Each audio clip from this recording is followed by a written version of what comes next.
Hi guys, so I think the title of this video says it all. 6 things you'll experience on GRE test day. So one of my old students asked me to make this video because she thought it would be helpful. So thank you, Taylor, for that. I think a lot of us don't really know what's going to happen when we walk into that testing center to take the test on the computer. 99% of you out there will be taking it on the computer.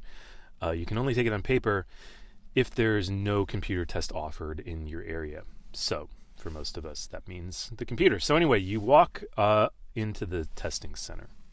The first thing you're going to have to do is check in.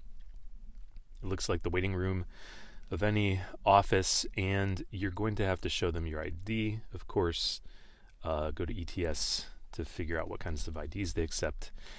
And you are going to give them your name. They're going to give you a form to fill out. And I think you have to sign something that says you're not going to cheat or share the test questions. So the form will take you a few minutes to do.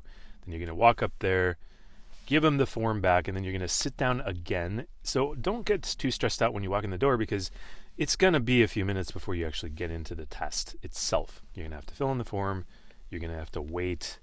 And then they're going to finally call you to come with them. They're going to sit you down. So before you sit down in the computer testing room, there's probably an adjacent room where you're going to have to sign in. And this is where they search you. So you're going to have to turn out your pockets. You're going to be waved over with a metal detector wand. It's pretty serious. You know, they're really trying to prevent cheating as much as they can.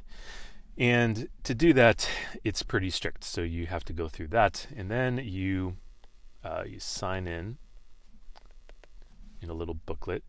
You have to sign in and out of the room every time, just so it's a record of it. So, and then finally, the person is going to walk you in, and they're going to sit you down at a cubicle in the room. So, if you look around the room a little bit, you're going to see several other people, probably in their cubicles taking their computer tests, which may or may not be the GRE. So you're going to sit down, the person's going to start the test on the computer for you. It's kind of an old school desktop computer with an old school keyboard, which is nice for the GRE because you can use the numeric keypad to enter things on the calculator when you use the calculator, which you, I'm sure, will. So you're going to get comfortable there. You have to go through all kinds of instruction screens before the test actually begins. You also are going to have your little scrap paper booklet at that time and a pencil. So try to conserve your scrap paper.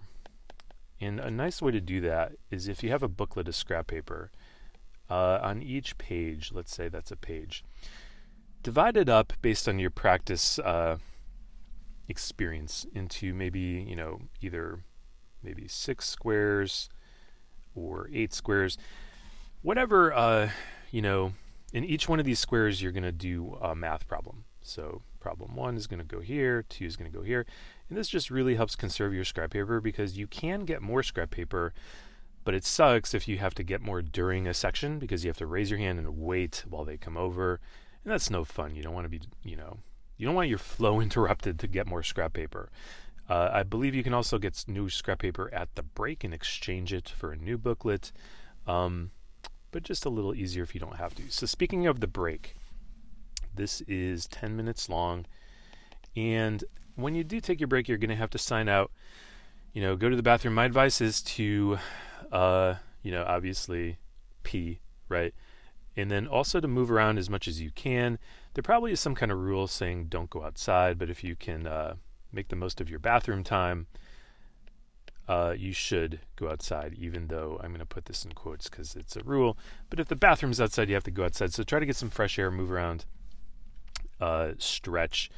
Anything like that helps your brain, whatever you can do. And just as, a side note, speaking of helping your brain, don't forget to check out my test day tips video. If you look at all my videos on YouTube, I also have a blog on my blog for test day tips. These are just things you experience, not so much tips, except for that break tip. And then finally, you're going to go back in. You're going to keep going. Before you know it, you're going to be done. And at that point, you're going to get the choice between reporting your scores or canceling your scores. And never cancel your scores. You have to report them to see them. You can decide after you click report scores if you want to send them to anybody. So no good reason to ever cancel scores. Just don't do it, because then those scores are gone. You would have to pay to get them reinstated. And, so you're going to click report scores. Then it's going to say, like, are you sure you want to report the scores? Yes, you're sure. Click it again.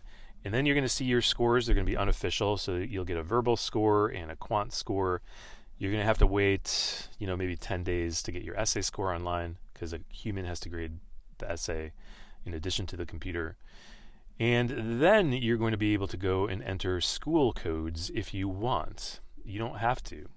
But if you want to, you can send the scores to 4 schools that day for free. And that's nice, I guess, because normally it would cost you $27 per school, which is, if you're not from the U.S., that may be very expensive for you. Now, if you're not sure, you want to send the scores to the schools, maybe because you're waiting for your essay score and you're worried about it for some reason, then you can go home and think about it, and later on you can decide, but then you're going to have to pay the $27 per school. So there you have it, just a few things you might not know would happen on test day, and they will. It's pretty standardized, the way they administer this test at the testing centers. If you experience something on your GRE and I didn't mention it, and that surprised you or you thought would be helpful for others to know, please tell me in the comments so we can all learn from your experience.